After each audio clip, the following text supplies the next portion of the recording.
তো চলো আমরা স্টার্ট করি, পড়াশোনাতে যাই।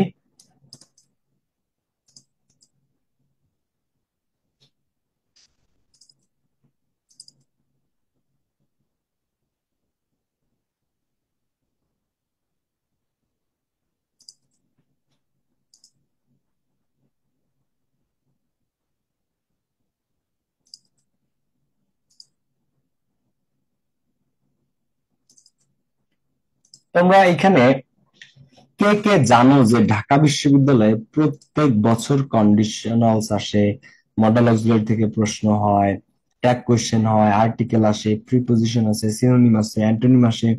এগুলো প্রত্যেক বছর আসে, কিন্তু এর সাথে আরেকটা জিনিস প্রত্যেক বছর আসে, সেটা হচ্ছে ন্যারেশন।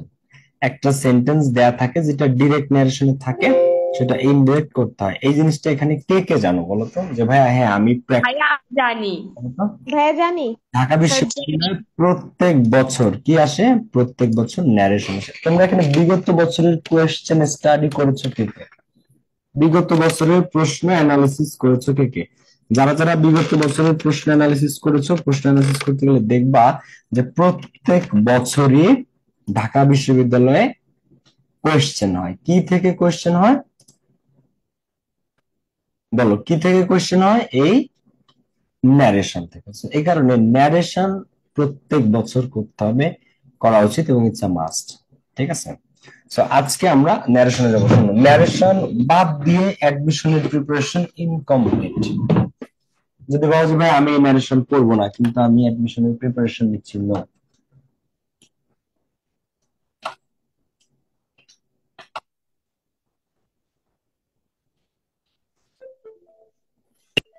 অ্যাডমিশনের প্রিপারেশন নিতে গেলে তোমার অবশ্যই অবশ্যই ন্যারেশন প্রয়োজন। ঠিক আছে?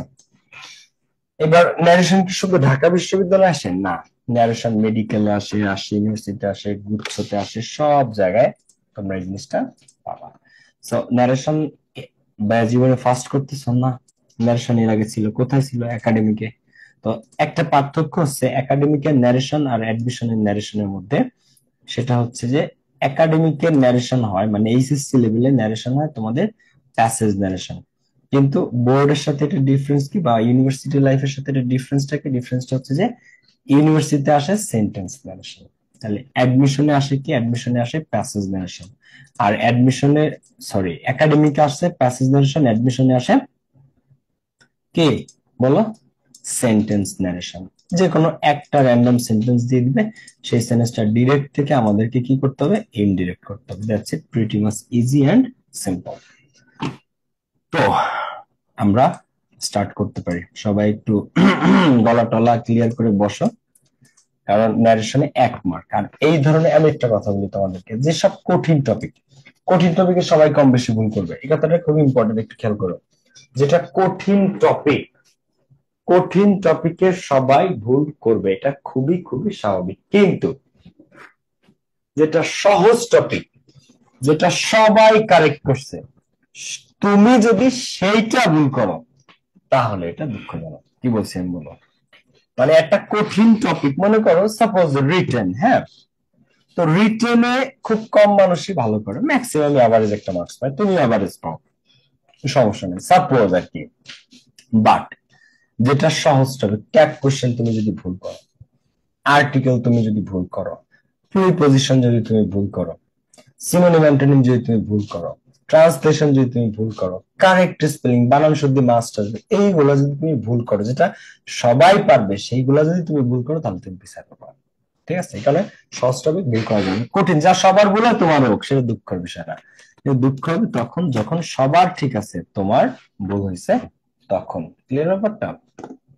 তো আমরা স্টার্ট করতে পারি। আমার কথা এখন ক্লিয়ার একদম? অল এভরিথিং ওকে ভাইয়া? পুরা অল ক্লিয়ার? বলো তো। হ্যাঁ। হ্যাঁ, thank you. So narration, narration মানে কি? আমি যদি বেসিক থেকে বলি, বাচ্য না উক্তি। তোমরা ভাবো যে বাচ্য না, বাচ্য না, বাক্য বা উক্তি। তো এই ন্যারেশন উক্তি, স্পিচ।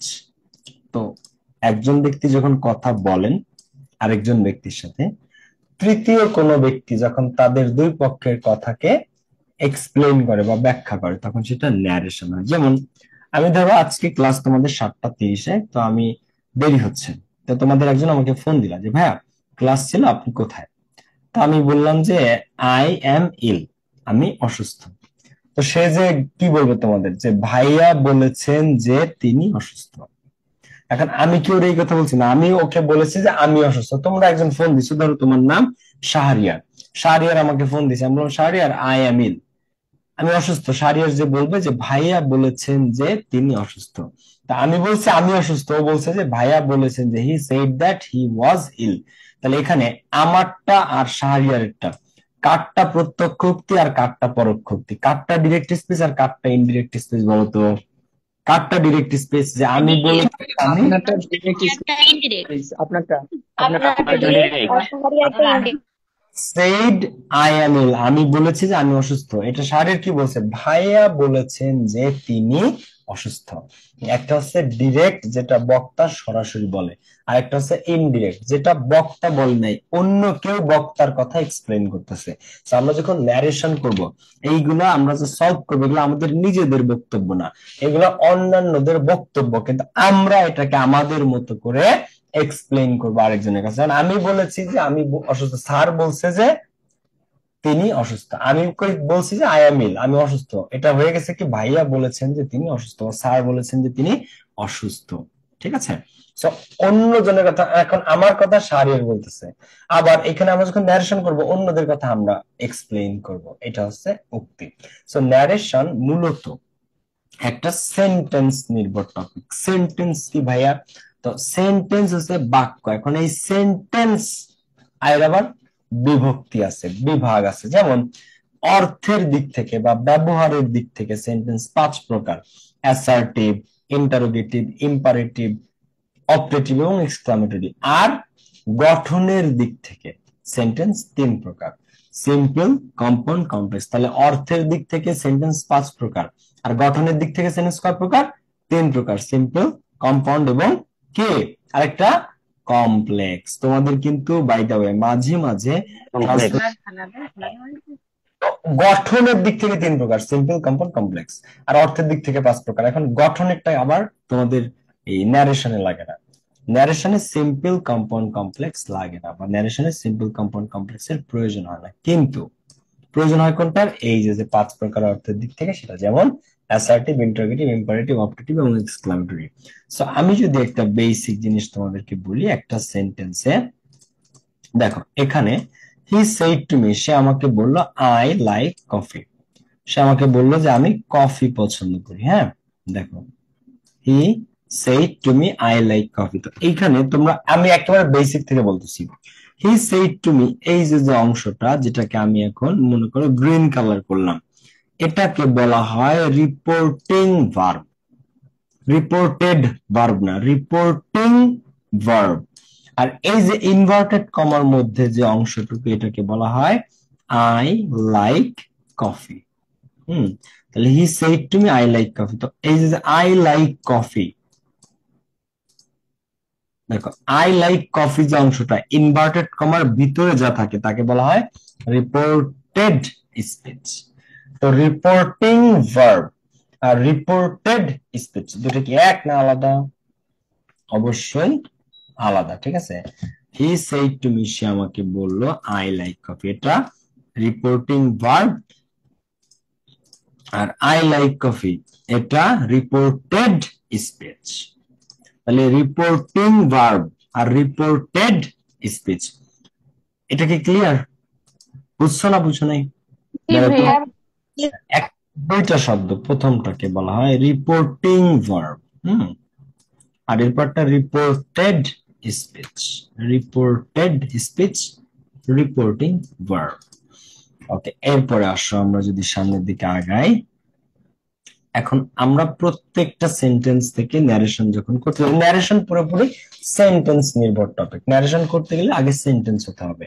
অ্যাসার্টিভের ন্যারেশন আলাদা, ইন্টারোগেটিভের ন্যারেশন আলাদা, ইম্পারেটিভ সেন্টেন্সের ন্যারেশন আলাদা, অপারেটিভের ন্যারেশন আলাদা, এক্সক্লামেটরি ন্যারেশন আলাদা। প্রত্যেকটা ন্যারেশন কি সম্পূর্ণ আলাদা আলাদা, প্রতিটা কি প্রতিটাই আলাদা আলাদা। এখন আমাদেরকে যেটা করতে হবে, আগে সেন্টেন্স তো চিনতে হবে। ভাইয়া আমি অ্যাসার্টিভই চিনি না, তাহলে আমি অ্যাসার্টিভ এর ন্যারেশন কিভাবে করবো? ইন্টারোগেটিভ হয়তো চিনো, প্রশ্ন করা বোঝায়, ইম্পারেটিভ চিনো, অনেকে অনেকে চিনো না। তো আমরা একটু সেন্টেন্সটা এক নজরে সবাই একটু দেখে ফেলি আসো। অ্যাসার্টিভ সেন্টেন্স হচ্ছে একেবারেই সহজ। সাবজেক্ট, ভার্ব এবং অবজেক্ট, এটা দ্বারা কোনো প্রশ্ন করা বোঝাবে না, কোনো আদেশ উপদেশ অনুরোধ বোঝাবে না, কোনো উচ্ছ্বাস, অত্যন্ত দুঃখ, আনন্দ, হুররে, কোনো কিছু বোঝাবে না। জাস্ট তুমি নর্মাল একটা কথা বললা, রেগুলার একটা সেন্টেন্স, তোমার দৈনন্দিন কাজ, দৈনন্দিন জীবন, এই ধরনের যে সেন্টেন্স, একটা বিবৃতি, জাস্ট তোমার মনে একটা কথা বোঝাবে, না কোনো আদেশ, না কোনো উপদেশ, না কোনো প্রশ্ন, কোনো কিছুই না, জাস্ট মনের একটা অনুভূতি। তুমি সাপোজ তুমি বলতে পারো না যে I am going to college, আমি কলেজে যাচ্ছি, এটাই অ্যাসার্টিভ সেন্টেন্স। আচ্ছা তুমি বলে যে আই লাইক টি, আমি চা পছন্দ করি, I like coffee, I love my country, তুমি দৈনন্দিন যা বলো, যা আই এম, আর তোমাকে জিজ্ঞেস করলাম আমি ফোন দিয়ে তুমি কি করো, তুমি বলে যে আমি কাজ করতেছি বা আমি পড়তেছি, আই এম রিডিং বা আই এম স্টাডিং, এইটাই অ্যাসার্টিভ সেন্টেন্স। ঠিক আছে, সাবজেক্ট, ভার্ব, অবজেক্ট। তো এটা হচ্ছে সবচেয়ে সহজ সেন্টেন্স। তাহলে এরপরে আমরা আসি ইন্টারোগেটিভ। ইন্টারোগেটিভ কি বলতো? ইন্টারোগেটিভ কি? যা দ্বারা বা যে সেন্টেন্স দ্বারা প্রশ্ন করা বোঝায়। তো প্রশ্ন দুই ভাবে করা যায়। কয় ভাবে করা যায়? দুই ভাবে। একটা হচ্ছে অক্সিলারি ভার্ব ব্যবহার করে, যেমন are you going to Dhaka, কি লেখা আছে এখানে দেখো, are you going to Dhaka, এটা এক ধরনের সেন্টেন্স। হ্যাঁ, are you going to Dhaka, তুমি কি ঢাকা যাচ্ছ, তুমি কি ঢাকা যাচ্ছ। আচ্ছা, আবার আরেকটা প্রশ্ন ধরো আমি তোমাকে করলাম যে where are you going, where are you going. তো এই দুইটা সেন্টেন্সের একটু তোমরা পার্থক্যটা দেখো তো, দুইটাই কিন্তু ইন্টারোগেটিভ। তাহলে পার্থক্যটা কি? ইন্টারোগেটিভ সেন্টেন্স এ প্রশ্ন দুই ভাবে করা যায়। কয় ভাবে করা যায়? দুই ভাবে। একটা হচ্ছে কে অক্সিলারি ভার্ব ব্যবহার করে, আরেকটা কে ডব্লিউএস ওয়ার্ড ব্যবহার করে। হুম, কয় ভাবে? দুই ভাবে। পৃথিবীর সমস্ত ইন্টারোগেটিভ দুই ভাবে করা যায়। একটা হচ্ছে W H word, who, which, when, where, what, how, whom, এইগুলা ব্যবহার করে। আরেকটা কি ডিরেক্ট অক্সিলারি ভার্ব ব্যবহার করে। যেমন আমি যদি বলি যে are you going to Dhaka, এখানে আর দিয়ে প্রশ্নটা করা হয়েছে। আমি যদি বলি can you help me, can you help me, তাহলে প্রশ্নটা ক্যান দ্বারা করা হয়েছে। ক্যান একটা কি বলতো? Modal auxiliary. Modal auxiliary verb.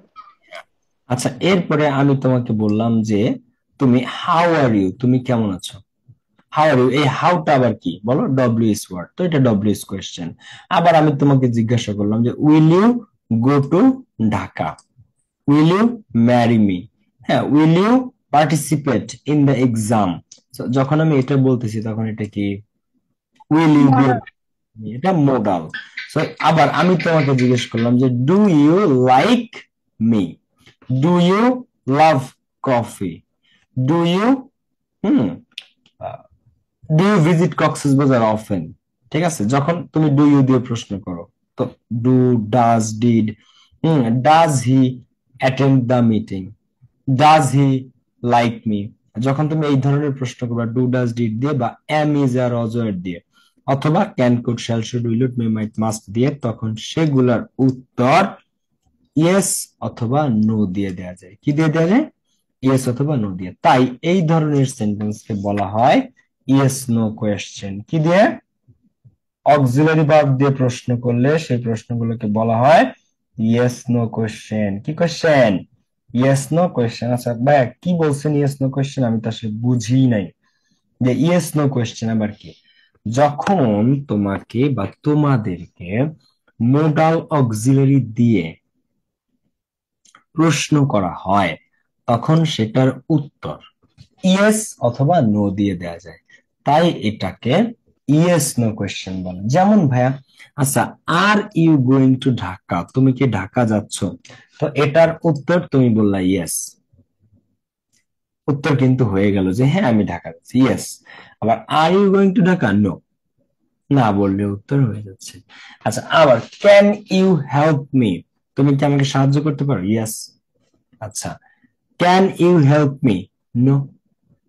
আচ্ছা, আবার দেখো have you taken your meal, তুমি কি তোমার খাবার খেয়েছো, yes. Have you taken your meal? No, না। তো yes, do you love me? Yes, do you love me? No. তো যে সমস্ত প্রশ্নের উত্তর ইয়েস বা নো দিয়ে দেওয়া যায় তাকে কি ইয়েস নো কোয়েশ্চেন বলে। কোন প্রশ্নগুলোর উত্তর ইয়েস নো দ্বারা করা যায়? যে প্রশ্নগুলো অক্সিলারি ভার্ব দ্বারা করা হয়, যেমন are you going to Dhaka? Yes. Are you going to Dhaka? No. ঠিক আছে, এরপরে দেখো will you,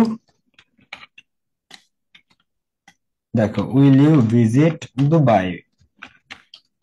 will you visit Dubai, এখন এই প্রশ্নটা কি দিয়ে করা হয়েছে বলো তো? উইল দিয়ে। উইল একটা কি? মোডাল। Modal of মুডাল verb. এটার উত্তর হ্যাঁ, তো এটার উত্তর উইল ইউ ভিজিট দুবাই। তোমার আমি প্রশ্ন করলাম যে উইল ইউ ভিজিট দুবাই, তুমি বললা ইয়েস, তার মানে কি উত্তর হয়ে গেল হ্যাঁ। তুমি will you visit Dubai? No.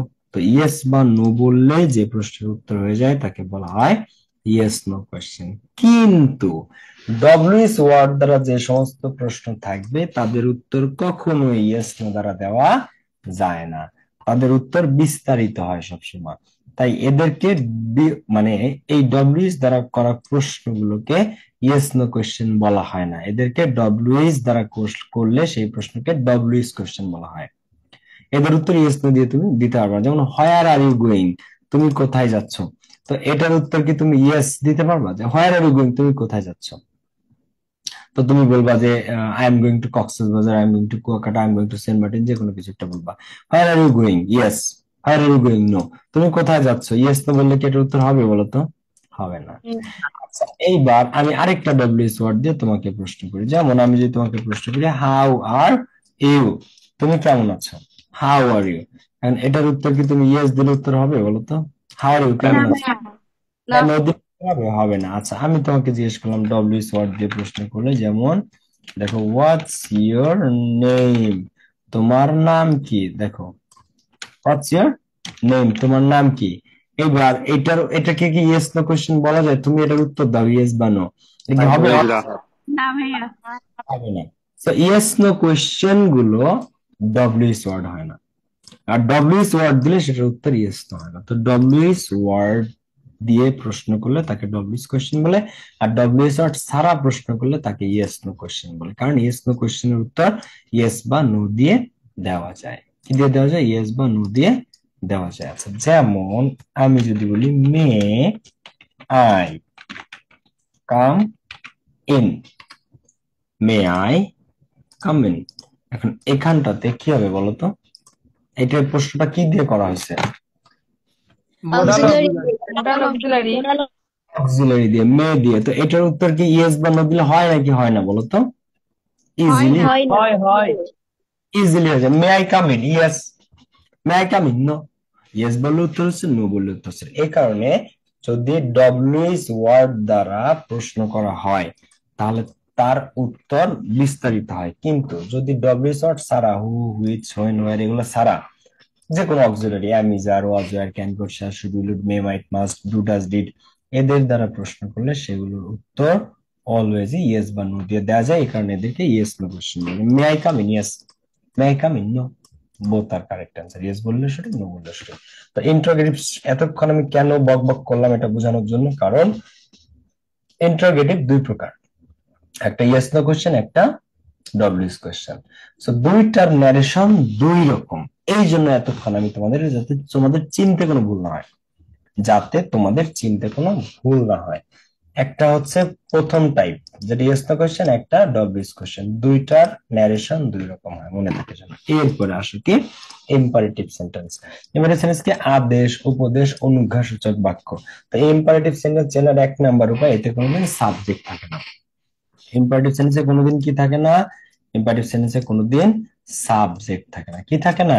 Subject থাকে না। যেমন আমি যদি তোমাদেরকে বলি যে ডু দা ওয়ার্ক, কাজটি করো, তো এখানে কোনো সাবজেক্ট নাই, ভার্ব দিয়ে ইম্পারেটিভ সেন্টেন্স শুরু হয়, স্ট্রাকচার কি? ভার্ব দিয়ে শুরু হয়। ডু দা, কাছে আমি তোমাকে বললাম close the window, close the window, এখানে শুরু হয়েছে কি দ্বারা? সেন্টেন্সটা ক্লোজ দ্বারা। সেন্টেন্সটা শুরু হয়েছে কি দ্বারা? ক্লজ দ্বারা। আচ্ছা, এরপরে আমি তোমাদেরকে আবার বললাম shut up your mouth. Shut up মানে বন্ধ করা, শাট আপ ইওর মাউথ, তোমার মুখকে বন্ধ করো।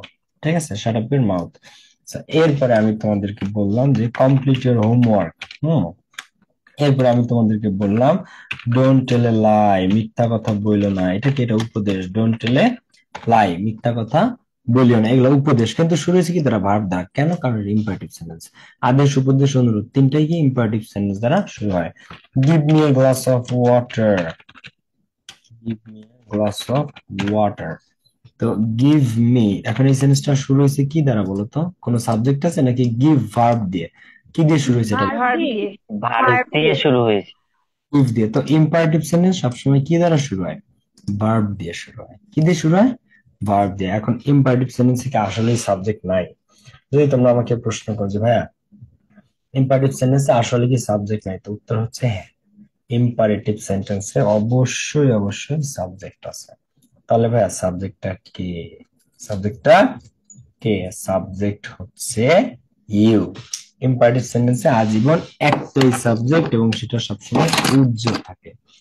ইম্পারেটিভ সেন্টেন্সে আজীবন একটাই সাবজেক্ট এবং সেই সাবজেক্টটা সবসময় কি থাকে? সেই সাবজেক্টটা সবসময় উজ্জ্বল থাকে। সেই সাবজেক্ট হচ্ছে ইউ। যখন আমি, তুমি আর আমি এখানে বসে আছি, তো আমি যখন বললাম ডু দা ওয়ার্ক, আমি বলতেছি ডু দা ওয়ার্ক, তার মানে কি? You do the work, you do the work. আমি তোমাদের বাড়িতে গেছি, তো তুমি বসতে বসে বসছে, বসার পরে আমি বললাম give me a glass of water, তার মানে আমি কাকে বলছি? তোমাকে। তো you give me a glass of water. তো ইম্পারেটিভ সেন্টেন্সে আজীবন একটাই সাবজেক্ট, সেটা হচ্ছে ইউ। কিন্তু সেই ইউ কি দৃশ্যমান? না, সেই ইউ উজ্জ্বল থাকে। কি থাকে? ইউ উজ্জ্বল থাকে। এটা শিখে রাখবো। এরপরে আমি তো তোমাদের একজনকে, তুমি আর আমি একখানে বসে আছি, তো আমি তোমাকে বললাম যে সৌরভ ডোন্ট টেল এ লাই, বা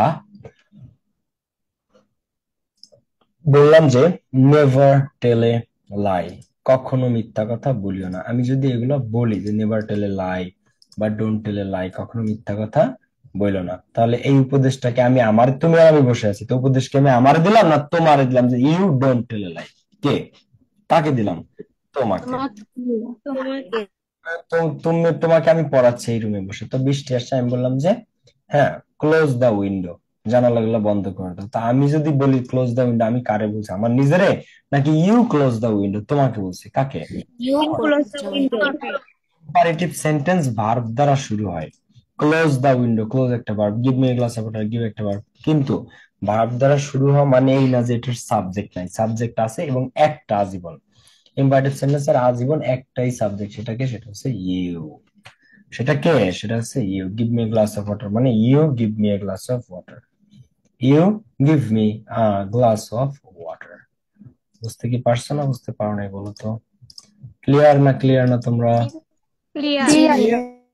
সো এই হচ্ছে ব্যাপারটা। সো ইম্পারেটিভ সেন্টেন্স চিনতে পারছো, তা আদেশ, উপদেশ, অনুরোধ, এদের ক্ষেত্রে সবসময় এই ইম্পারেটিভ সেন্টেন্স ব্যবহৃত এবং এরা ভার্ব দ্বারা শুরু হয়।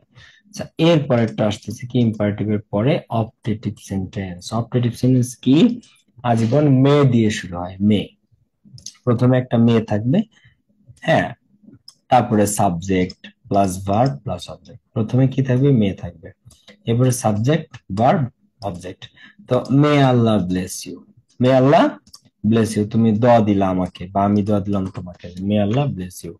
এরপরে আমি বললাম যে may you live long, may you live long, তুমি দীর্ঘজীবী হও। তোমাকে আমি একটা দোয়া দিলাম যে মে ইউ লিভ লং, তুমি দীর্ঘজীবী হও। এরপরে তোমাকে আমি আরেকটা দোয়া দিলাম, মে, এটা কিন্তু কোনো প্রশ্ন করো না, কাউকে দোয়া বা আশীর্বাদ দেয়, ঠিক আছে? May Allah bless you, may you live long, may God fulfil your dreams, may God fulfil your dream, সৃষ্টিকর্তা তোমার স্বপ্নগুলোকে কি পূরণ করুক। তো মে দ্বারা শুরু হবে। তো অপারেটিভ সেন্টেন্সের উদাহরণ মনে রাখবা একটা লাইন দিয়ে, সেটা হচ্ছে মে আল্লাহ ব্লেস ইউ। কথা কথা মানুষ বলে না, আমি তো বলি সবাইকে যে মে আল্লাহ ব্লেস ইউ, আল্লাহ তোমার মঙ্গল করুক। মে আল্লাহ ব্লেস ইউ, কি হবে? আল্লাহ তোমার মঙ্গল করুক, মে আল্লাহ ব্লেস ইউ। ক্লিয়ার না? ক্লিয়ার না? বুঝতে পারছো সবাই না বুঝতে পারো নাই? বুঝতে পেরেছি। জি ভাইয়া বুঝতে সেন্টেন্স কি বোঝায়? কারোর জন্য দোয়া বা প্রার্থনা বা আশীর্বাদ। May Allah bless you, may you live long, may God fulfil your dreams, may you score GPA 5, may you score অথবা মে ইউ গেট জাপা 5, ঠিক আছে? দেখো, মে ইউ স্কোর জিপিএ 5 বা মে ইউ গেট জিপিএ 5। বুঝতে পারছো? এরপরে আসো আমরা এক্সক্লামেটরিতে যাব, লাস্টের সেন্টেন্স যেটা। এক্সক্লামেটরি সেন্টেন্স শুরু হয় হট বা হাউ দ্বারা, কিন্তু এই হট বা হাউ প্রশ্ন করতে না, মনের উচ্ছ্বাস প্রকাশ করতে ব্যবহৃত হবে। এই হট বা হাউ কি করতে? উচ্ছ্বাস, মনের একটা আবেগ বা উচ্ছ্বাস প্রকাশ করতে ব্যবহৃত হবে এই হট বা হাউ। যেমন আচ্ছা, হট বা হাউ কে আমরা কি হিসেবে চিনি? ডব্লিউএস ওয়ার্ড হিসেবে, কিন্তু ডব্লিউএস ওয়ার্ড মানেই যে সে সবসময় প্রশ্ন করবে তা কিন্তু না। লাস্টে কি থাকবে? একটা বিস্ময়সূচক চিহ্ন থাকবে, তখন বুঝবা যে এটা আসলে এক্সক্লামেটরি, অ্যাসার্টিভ বা ইন্টারোগেটিভ বা অন্য কিছু না, এটা এক্সক্লামেটরি। কারণ এক্সক্লামেটরি এর সবচেয়ে বেস্ট ওয়ে হচ্ছে এটাতে এক্সক্লামেশন চিহ্ন থাকে। ইন্টারোগেটিভ এর ব্যাপারে সবচেয়ে বেস্ট ব্যাপার হচ্ছে ইন্টারোগেটিভ এর লাস্টে ইন্টারোগেশন বা প্রশ্নবোধক চিহ্ন থাকে। তো একটা শেষে, ইন্টারোগেটিভ এর শেষে থাকে প্রশ্নবোধক চিহ্ন, আর এক্সক্লামেটরি শেষে থাকে বিস্ময়সূচক চিহ্ন। তাই হট বা হাউ দ্বারা প্রশ্ন করবে না, বরঞ্চ মনের বিস্ময় প্রকাশ করবে। যেমন how beautiful the sky is, কি সুন্দর আজকের আকাশটা, বা কি সুন্দর আকাশটা, কি সুন্দর আকাশটা। How beautiful the sky is, what a beautiful bird it is. তো হোয়াট আ অথবা হাউ দ্বারা শুরু হবে, কিন্তু এন্ড হবে কি দ্বারা? একটা প্রশ্নবোধক চিহ্ন দ্বারা। What a beautiful bird it is, how beautiful the sky is. ঠিক আছে, how beautiful the sky is, what a beautiful bird it is, এমন ভাবে জিনিসগুলা বসবে।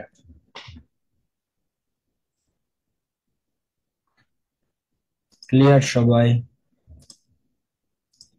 বুঝতে পারছো নাকি বুঝতে পারো নাই সবাই? ভাইয়া ইনডাইরেক্ট জি কিভাবে ভাই, বুঝতে কতটা পারছি। বোঝা? একটা আমরা যাব, কিন্তু আগে তোমাকে আইডেন্টিফাই করতে হবে যে শোনো, তুমি যদি পরীক্ষার খাতায় ইন্টারোগেটিভ রে অ্যাসার্টিভ এর নিয়মে অ্যান্সার করে আসো, অ্যাসার্টিভ রে ইন্টারোগেটিভ এর নিয়মে করে আসো, ইন্টারোগেটিভ রে এক্সক্লামেটরি নিয়মে করে আসো, তাহলে কিন্তু সবগুলাই যাবে। এই জন্য আগে চিনতে হবে যে কোনটা এক্সক্লামেটরি, কারণ এক্সক্লামেটরির নিয়ম আলাদা, ন্যারেশনে ইন্টারোগেটিভ এর নিয়ম আলাদা, অ্যাসার্টিভ এর নিয়ম আলাদা, ইম্পারেটিভ এর নিয়ম আলাদা, প্রত্যেকটা নিয়ম আলাদা আলাদা। ঠিক আছে, সো অ্যাসার্টিভ এর শেষে ফুল স্টপ থাকে, ইন্টারোগেটিভ এর শেষে ইন্টারোগেশন চিহ্ন থাকে, প্রশ্নবোধক চিহ্ন, এক্সক্লামেটর শেষে এক্সক্লামেশন চিহ্ন থাকে। ইম্পারেটিভ কি হয়? আদেশ উপদেশ অনুরোধ বোঝায়, এবং আদেশ উপদেশ অনুরোধ বোঝাতে গিয়ে একটা সাবজেক্ট থাকে শুরুতে। কি থাকে? একটা সাবজেক্ট। কে সেটা? উজ্জ, ইউ। তো উজ্জ, উজ্জ মানে দেখা যাবে না। যেমন ইউ ডু দা ওয়ার্ক, কিন্তু ইউটা থাকবে না, জাস্ট ডু দা ওয়ার্ক। আদেশ, কাজটা করো, do the work. Give me a glass of water please, আমাকে এক গ্লাস পানি দিবেন, অনুরোধ, গিভ দ্বারা শুরু হবে, গিভ দ্বারা শুরু, ভার্ব দ্বারা শুরু হচ্ছে। তো ইম্পারেটিভ হচ্ছে আদেশ উপদেশ অনুরোধ, কিন্তু ভার্ব দ্বারা শুরু হবে, সাবজেক্ট একটা ইউ, সেটা উজ্জ থাকে, এই হচ্ছে বিষয়টা। তো এইগুলা যদি ক্লিয়ার হয়ে থাকে, এগুলার পরে এখন আমরা যাব মেইন পার্টে, সেটা হচ্ছে ন্যারেশনে রিপোর্টিং ভার্ব এবং ইনভার্টেড কমা উঠে কোন সেন্টেন্সে কি বসে। এখন আমরা মেইন অংশে যাব। তো অ্যাসার্টিভ সেন্টেন্স যখন আমরা করব, তখন ইনভার্টেড কমা আর রিপোর্টিং ভার্ব কোনটা কি হবে আমরা একটু খেয়াল করি। অ্যাসার্টিভ এর ক্ষেত্রে, অর্থাৎ জাস্ট বিবৃতিমূলক একটা বাক্য, কোনো আদেশ উপদেশ অনুরোধ প্রশ্ন বিস্ময় কোনো কিছু বোঝাবে না। ঠিক আছে, অ্যাসার্টিভ সেন্টেন্স এর ক্ষেত্রে রিপোর্টিং ভার্ব উঠে কি বসবে? সেইড টু অথবা টোল্ড। কি বসবে?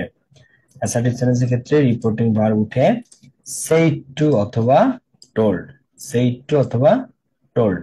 আর ইনভার্টেড কমা উঠে কি বসবে? ইনভার্টেড কমা উঠে বসবে দ্যাট। কি বসবে? ইনভার্টেড কমা উঠে বসবে দ্যাট। আচ্ছা, সেইড এর সাথে টু বসে, টোল্ড এর সাথে কিন্তু টু বসে না, এটা কি জানো তোমরা? সেইড এর সাথে টু হয়, কিন্তু told এর সাথে হয় না। তো অ্যাসার্টিভ সেন্টেন্সে রিপোর্টিং ভার্ব উঠে সেইড টু অথবা টোল্ড, রিপোর্টিং ভার্ব উঠে সেইড টু অথবা টোল্ড, ইনভার্টেড কমা উঠে তাহলে কি বসে? দ্যাট বসে। কি বসে? দ্যাট। এইবার ইন্টারোগেটিভ সেন্টেন্সে রিপোর্টিং ভার্ব উঠে কি বসে? আস্কড বসে। ইন্টারোগেটিভ সেন্টেন্সে রিপোর্টিং ভার্ব উঠে আস্কড, কিন্তু ইনভার্টেড কমা উঠে কি বসে? এবার ওই যে বলছিলাম yes no question, yes no question মনে আছে কার কার? যে সমস্ত প্রশ্নের উত্তর ইয়েস বা নো দিয়ে দেওয়া যায় তাকে বলা হয় yes no question. So interrogative সেন্টেন্সে রিপোর্টিং ভার্ব উঠে বসবে আস্কড, আর ইনভার্টেড কমা উঠে কি বসবে? ইফ। ইয়েস নো কোয়েশ্চেন যদি হয় তাহলে কি বসবে? ইফ বসবে, ইনভার্টেড কমা উঠে ইন্টারোগেটিভ এর ক্ষেত্রে ইফ। আর যদি ডব্লিউএস ওয়ার্ড থাকে, তাহলে সেই ডব্লিউএস ওয়ার্ডটা নিজেই বসে যাবে। যদি ডব্লিউএস ওয়ার্ড থাকে তাহলে সেই ডব্লিউএস ওয়ার্ডটা কি হবে? ডব্লিউএস ওয়ার্ডটা নিজেই বসে যাবে। ঠিক আছে, নিজেই বসে যাবে। তো ডব্লিউএস কোয়েশ্চেন হলে who, which, when, where, what, how আছে মনে করো, তাহলে সেই শব্দটা who, which, when, what, how যেটা ছিল সে নিজেই বসে যাবে। আর যদি ডব্লিউএস ওয়ার্ড না থেকে ইয়েস নো কোয়েশ্চেন হয়, ইয়েস নো কোয়েশ্চেন কোনটা? যেমন are you going to Dhaka, তুমি কি ঢাকায় যাচ্ছ? তো এটা আর দ্বারা প্রশ্ন করেছে, are you going to Dhaka? Yes. Are you going to Dhaka? No. তো ইয়েস বা নো যেটাই বলো প্রশ্নের উত্তর হয়ে যাচ্ছে। তো প্রশ্নের উত্তর যদি ইয়েস নো দ্বারা দেওয়া যায় তাকে ইয়েস নো কোয়েশ্চেন বলে। তো ইয়েস নো কোয়েশ্চেনের ক্ষেত্রে ইনভার্টেড কমাতে কি বসবে? ইফ। আর ইফ বসবে না যদি ডব্লিউএস কোয়েশ্চেন থাকে। ডব্লিউএস কোয়েশ্চেন কি? যে প্রশ্নে যেমন who, which, when, where, what, how, whom এগুলো থাকবে। যেমন how are you, where are you going now, whom did you help. ঠিক আছে, এরপরে দেখো হুইচ ইজ, এর মানে which is your favourite colour. এরপরে what is your name, what kind of behaviour is this. তো who, which, when, where, what, how, whom এগুলো দ্বারা প্রশ্ন করলে তাকে ডব্লিউএস কোশ্চেন বলে। ডব্লিউএস ওয়ার্ড দ্বারা প্রশ্ন করলে ডব্লিউএস কোশ্চেন বলে। ডব্লিউএস কোশ্চেন হলে ডব্লিউএস ওয়ার্ডটা বসে দেবে। তাহলে ইন্টারোগেটিভে ইনভার্টেড কমা উঠে দুইটা জিনিস বসতে পারবে, এক ইফ আর দুই ডব্লিউএস ওয়ার্ড। তো ডব্লিউএস ওয়ার্ড থাকলে ডব্লিউএস ওয়ার্ড বসবে, ডব্লিউএস ওয়ার্ড না থাকলে কি বসবে ইন্টারোগেটিভে? ইফ বসবে, ইফ বসবে। গুড। এবার ইম্পারেটিভ সেন্টেন্স। ইম্পারেটিভ কি? যদি আদেশ বোঝায় তাহলে সেখানে বসে অর্ডার। কি বসে? অর্ডার। এবার এটাকে কিন্তু অর্ডার না, অর্ডার, ইডি। কেউ ভাইয়া? ইডি। এখন অনেকে ভাবে অর্ডার, ও আর ডি ই আর, না ও আর ডি এন, অর্ডার, ইডি। তো ইম্পারেটিভ সেন্টেন্সে আদেশ বুঝালে হয় অর্ডার্ড, উপদেশ বুঝালে কি হয়? অ্যাডভাইসড। উপদেশ বুঝালে অ্যাডভাইসড। অনুরোধ বুঝালে কি হয়? অনুরোধ বুঝালে রিকোয়েস্টেড হয়। আর কিছু না বুঝলে কি হয়? কিছু না বুঝলে টোল্ড হয়। তাহলে ইম্পারেটিভ সেন্টেন্সে আদেশ বুঝালে অর্ডার্ড, উপদেশ বুঝালে অ্যাডভাইসড, অনুরোধ বুঝালে রিকোয়েস্টেড, কিছু না বুঝলে টোল্ড। কিছু না বুঝলে টোল্ড। তাহলে আদেশ অর্ডার, উপদেশ অ্যাডভাইস না অ্যাডভাইসড? অ্যাডভাইসড। অনুরোধ বুঝালে রিকোয়েস্ট নাকি রিকোয়েস্টেড? রিকোয়েস্টেড। এবার সেন্টেন্সটা যদি অ্যাফার্মেটিভ হয় তাহলে বসে টু, সেন্টেন্সটা যদি নেগেটিভ হয় তাহলে বসে নট টু। যেমন ডু দা ওয়ার্ক, কাজটি করো, এই সেন্টেন্সটা কি অ্যাফার্মেটিভ নাকি নেগেটিভ? ডু দা ওয়ার্ক বলো, কি ওটা?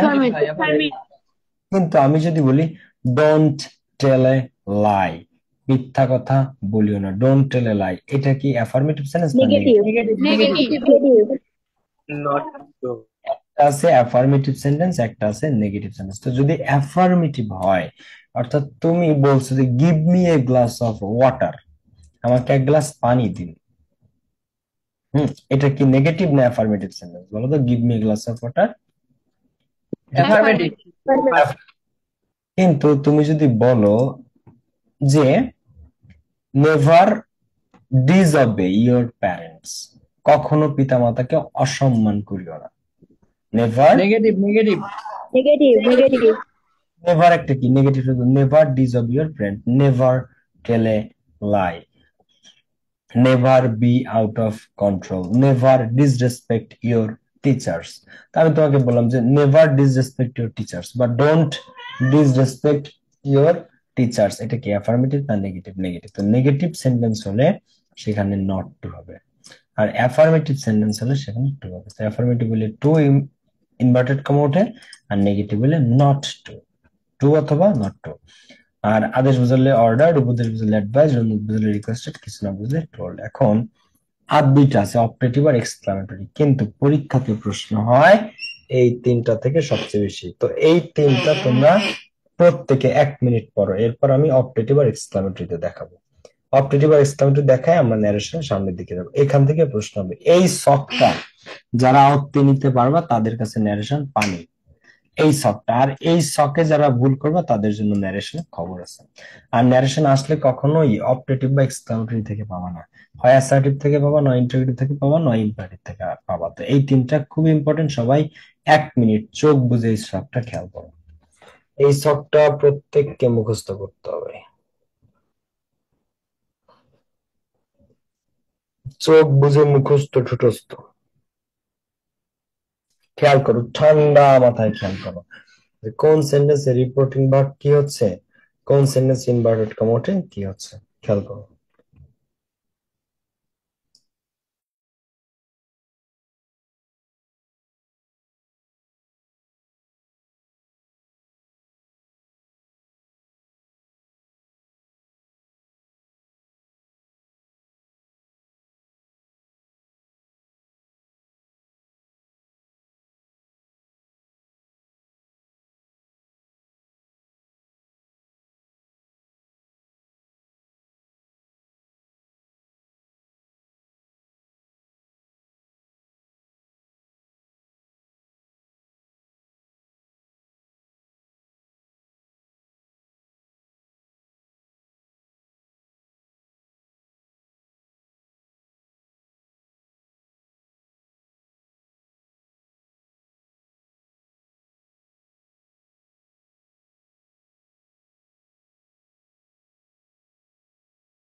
করছো?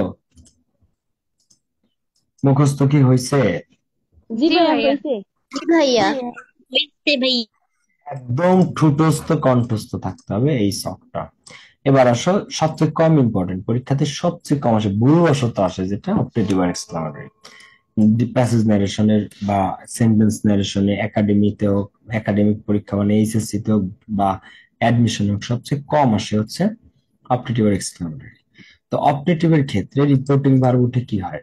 প্রেইড অথবা উইশড, আর ইনভার্টেড কমা উঠে দ্যাট।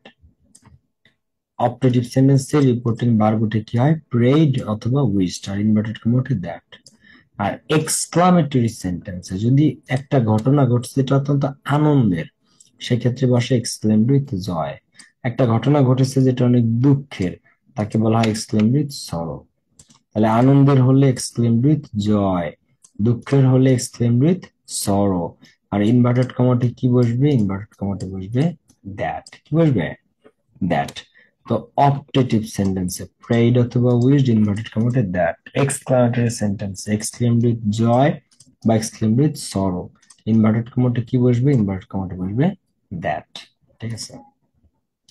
এখন আমরা যদি একটু খেয়াল করি, অ্যাসার্টিভ সেন্টেন্সে ইনভার্টেড কমা উঠে দ্যাট বসে, আবার অপটেটিভ সেন্টেন্সেও ইনভার্টেড কমা উঠে দ্যাট বসে, আবার এক্সক্লামেটরিতেও ইনভার্টেড কমা উঠে দ্যাট বসে। তিনটারই কিন্তু ইনভার্টেড কমা উঠে একই জিনিস বসে, অ্যাসার্টিভেও দ্যাট, অপটেটিভেও দ্যাট, এক্সক্লামেটরিও দ্যাট। কিন্তু কিন্তু দুইটা আলাদা। ইন্টারোগেটিভ, ইন্টারোগেটিভে ইয়েস নো কোশ্চেন হলে ইফ বসে, ডব্লিউএস কোশ্চেন হলে ডব্লিউএস ওয়ার্ডটা নিজেই বসে যাবে। আর ইম্পারেটিভ সেন্টেন্স, আদেশ উপদেশ অনুরোধ যেটাতে বোঝায়, অ্যাফার্মেটিভ হলে টু বসে, নেগেটিভ হলে নট টু বসে। ক্লিয়ার নাকি ক্লিয়ার না বলো তো? বুঝছো না বুঝো না? ক্লিয়ার ভাইয়া, ক্লিয়ার ক্লিয়ার। শুক্রিয়া। এবার আসো আমরা এর পরের অংশে যাব।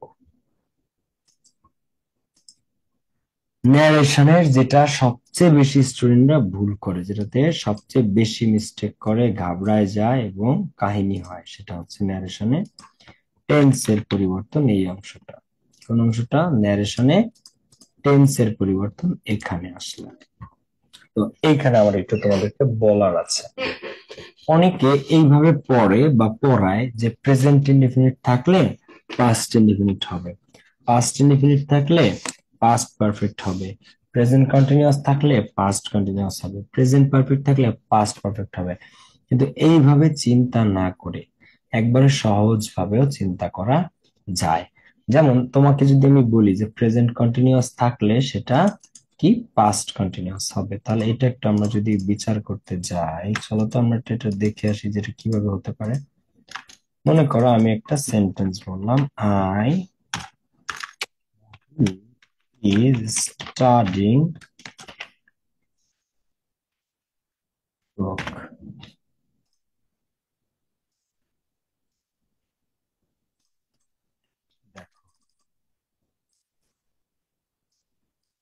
বা হি ইজ রিডিং এ বুক।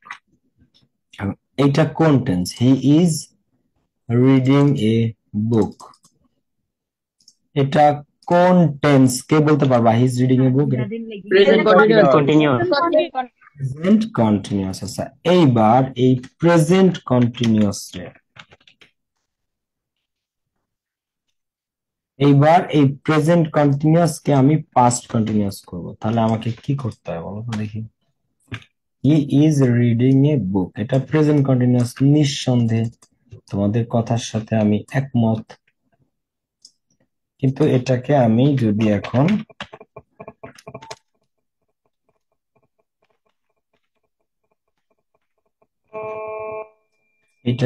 আমি পাস্ট কন্টিনিউয়াস করবো, তো তোমরা যে কেউ বলবা যে ভাইয়া হি ইজ রিডিং এ বুক, তো এই ইজ এর জায়গায় জাস্ট একটা ওয়াজ যদি দেন, হি ওয়াজ রিডিং এ বুক, তাহলে প্রেজেন্ট কন্টিনিউয়াস আর পাস্ট কন্টিনিউয়াস পার্থক্যটা কোথায় হইলো বলতো? কোনো কি পার্থক্য আছে? জাস্ট এখানে কি আছে? হি ইজ রিডিং এ বুক, এখানে সেই ইজটা কি হয়ে গেছে? হি ওয়াজ রিডিং এ বুক। তাহলে এখানে কি আছে? রিডিং ভার্বের সাথে আইএনজি, এখানেও কি আছে? রিডিং ভার্বের সাথে আইএনজি, এখানেও সাবজেক্ট হি, সাবজেক্ট আছে, রিডিং আছে ভার্বের সাথে আইএনজি, রিডিং আছে, অবজেক্ট আছে এ বুক, অবজেক্ট আছে এ বুক। তাহলে প্রেজেন্ট কন্টিনিউয়াস আর পাস্ট কন্টিনিউয়াস এর মধ্যে পার্থক্য কিসে হয় বলো তো?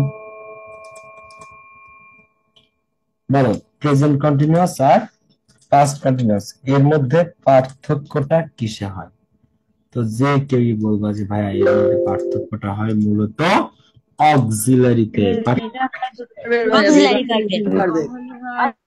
অ্যামিজার আর ওয়াজার, একটাতে কি লাগে? অ্যামিজার লাগে, আর একটাতে কি লাগে? ওয়াজ বা ওয়ার লাগে। Pretty easy and simple. তো he is reading a book, he was reading a book. So present continuous থেকে পাস্ট কন্টিনিউয়াস করতে আমাকে আহামরি কিছুই করতে হয় নাই, প্রেজেন্ট কন্টিনিউয়াস থেকে কি হয়ে গেছে? এটা অটোমেটিক পাস্ট কন্টিনিউয়াস হয়ে গেছে। এখন আমি যদি বলি যে প্রেজেন্ট কন্টিনিউয়াস কে পাস্ট কন্টিনিউয়াস করতে হবে, এইভাবে টেন্সে পরিবর্তন পড়াইলাম তোমাদের, যে ন্যারেশনে টেন্সের পরিবর্তনের ক্ষেত্রে প্রেজেন্ট কন্টিনিউয়াস কে পাস্ট কন্টিনিউয়াস বানাতে হবে। তো এটা একভাবে পড়া, আরেকটা হচ্ছে যে না, তোমাদের প্রেজেন্ট কে পাস্ট বানাতে হবে, এইভাবে চিন্তা করার দরকার নেই। তাহলে কিভাবে চিন্তা করতে হবে? কোথাও যদি তোমরা এম ইজ পাও বা আর পাও, সেটাকে ওয়াজ বা ওয়্যার বানাই দিলে অটোমেটিক প্রেজেন্ট কন্টিনিউয়াসটা পাস্ট কন্টিনিউয়াস হয়ে যাচ্ছে। তাহলে কি ন্যারেশনের টেন্সের পরিবর্তন একদমই সহজ। তুমি যদি কোনো ডিরেক্ট ন্যারেশন করতে গেছো বা তোমাকে যে প্রশ্ন দিছে সেখানে এম ইজ আর থাকলে সেটা কি হয়ে যায়? ওয়াজ বা ওয়্যার।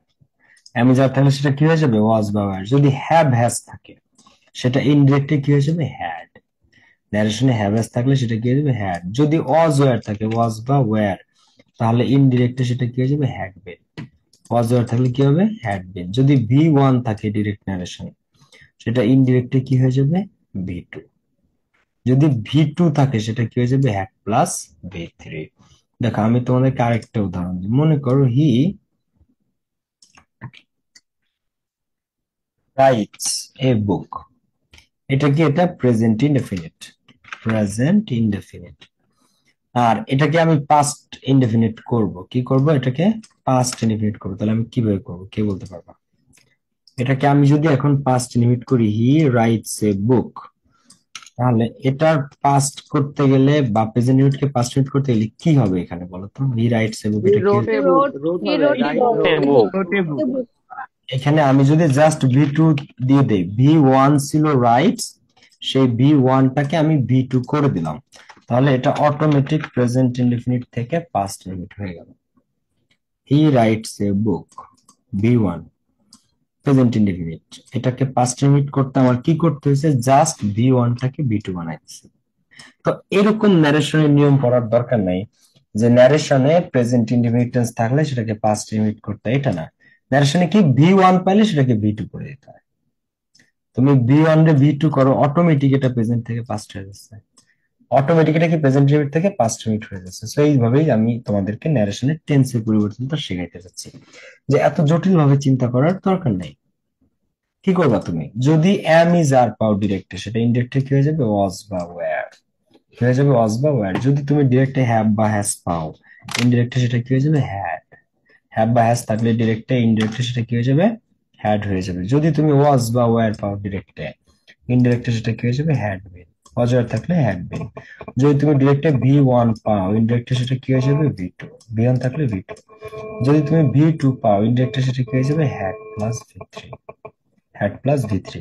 তাহলে এম ইজ আর থাকলে ওয়াজ ওয়্যার, হ্যাভ এস থাকলে হ্যাড, ওয়াজ ওয়্যার থাকলে সেই তোমার আর কোনো কিছু, এই এম ইজ আর এর পরে ভার্বের সাথে আইএনজি থাকলে তুমি আইএনজি দিয়ে দিবা।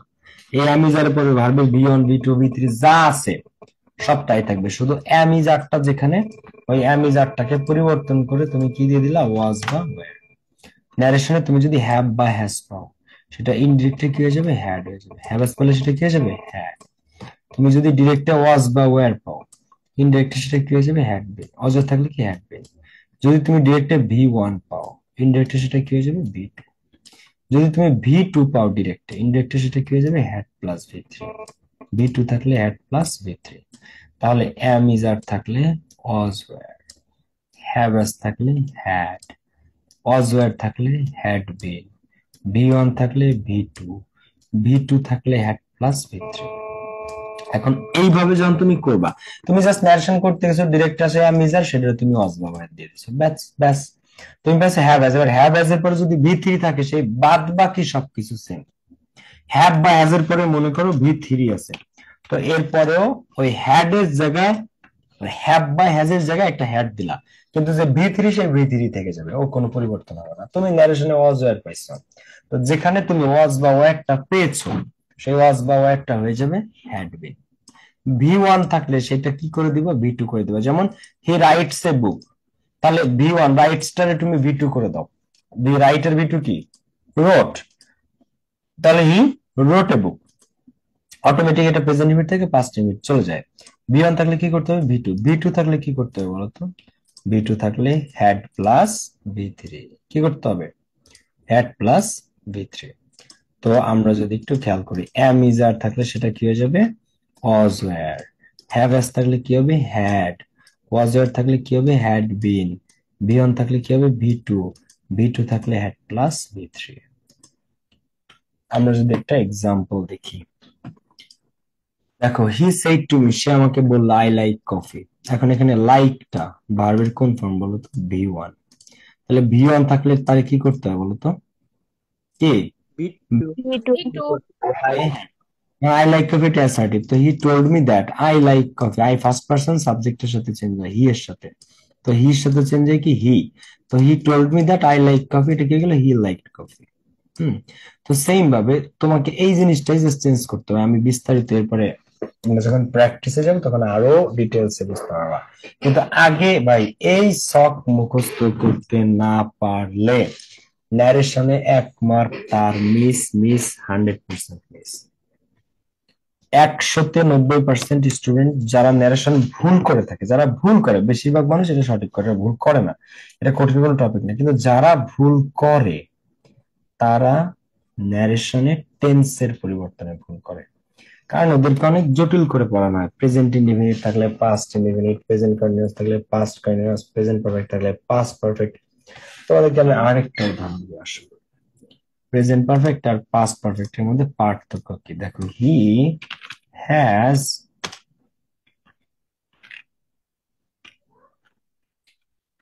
রিটেন এ বুক।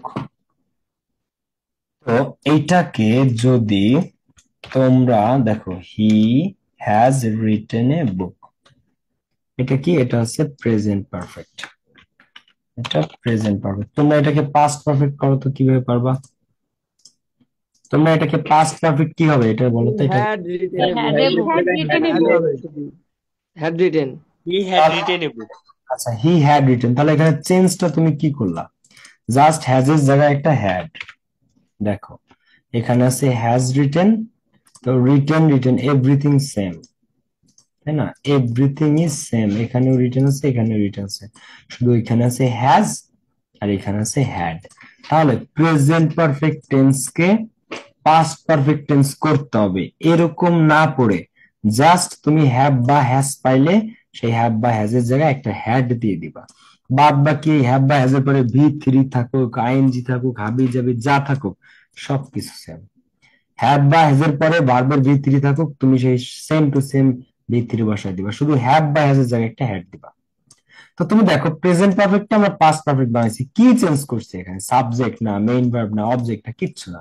প্রেজেন্ট পারফেক্ট থেকে পাস্ট পারফেক্ট চেঞ্জে জাস্ট একটা হ্যাজ এর জায়গায় হ্যাড দিচ্ছে।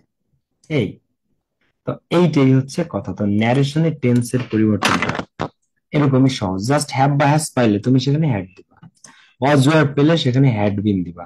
ওয়াজ ওয়্যার এর পরে ভার্বের সাথে আইএনজি থাকুক, ভি থ্রি থাকুক, ভি ওয়ান থাকুক, ভি টু থাকুক, যা থাকুক সব সেম, ওয়াজ বা এর পরে আইএনজি থাকবে মনে করো, বা যেটাই থাকুক, এই ওয়াজ বা ওয়ার্ডটা যেখানে আছে সেই অসটা বা ওয়ার্ডটা উঠে ইনডেক্ট করতে গেলে একটা হ্যাড বিন বসে যাবে। ভি ওয়ান থাকলে ভি টু, ভি টু থাকলে হ্যাড প্লাস ভি থ্রি। এই ইজি এন্ড সিম্পল। বুঝতে পারছো নাকি বুঝতে পারো নাই? তোমরা ক্লিয়ার নাকি ক্লিয়ার না? Clear জি ভাই ভাইয়া। ক্লিয়ার, আমি Clear এখন ভাইয়া। বুঝতে পারছি। তো ন্যারেশনের টেন্সের পরিবর্তন একবার পানির মতো সহজ। তো এই শখটা, এই যে টেন্সের পরিবর্তন, এটা আমি পিডিএফ দিয়ে দিচ্ছি। আর এইটা অ্যাসার্টিভ, ইন্টারোগেটিভ আর ইম্পারেটিভ টানা মুখস্থ ঠুটস্থ কণ্ঠস্থ থাকতে হবে, কারণ 1 মার্ক ডিইউতে কনফার্ম, 1 মার্কস ডিইউতে কনফার্ম অ্যাসার্টিভ, ইন্টারোগেটিভ এবং ইম্পারেটিভ। ঠিক আছে, অ্যাসার্টিভ, ইন্টারোগেটিভ এবং ইম্পারেটিভ। তাহলে কি অল ক্লিয়ার বাচ্চারা? All clear everyone? ঠিক আছে, জি ভাইয়া। ওকে, শুক্রিয়া। তাহলে কালকের ক্লাসে দেখা হচ্ছে। কালকে পরীক্ষা হবে একটা 15 মার্কসের। কালকে ঢাকা ইউনিভার্সিটি স্ট্যান্ডার্ডে 15 মার্কসের পরীক্ষা, সব টপিক থাকবে, সব এ টু জেড সব। কারণ পরীক্ষা খুবই নিকটে, 15টা এমসিকিউ থাকবে ঢাকা ইউনিভার্সিটি স্ট্যান্ডার্ড। পরীক্ষা শুরু হবে জুমে, পরীক্ষা জুমে হবে, তারপরের দিনে ক্লাস স্মার্ট বোর্ডে, এরপরের দিনে ক্লাস আমাদের স্মার্ট বোর্ডে চলে যাবো আমরা। ওকে, ভালো থাকো, সুস্থ থাকো, নেক্সট ক্লাসে দেখা হচ্ছে। Love you all, take care, bye bye. আর রিভিশনের উপর ফোকাস দিও, ভোকাবুলারির উপর ফোকাস দিও। আল্লাহ হাফেজ।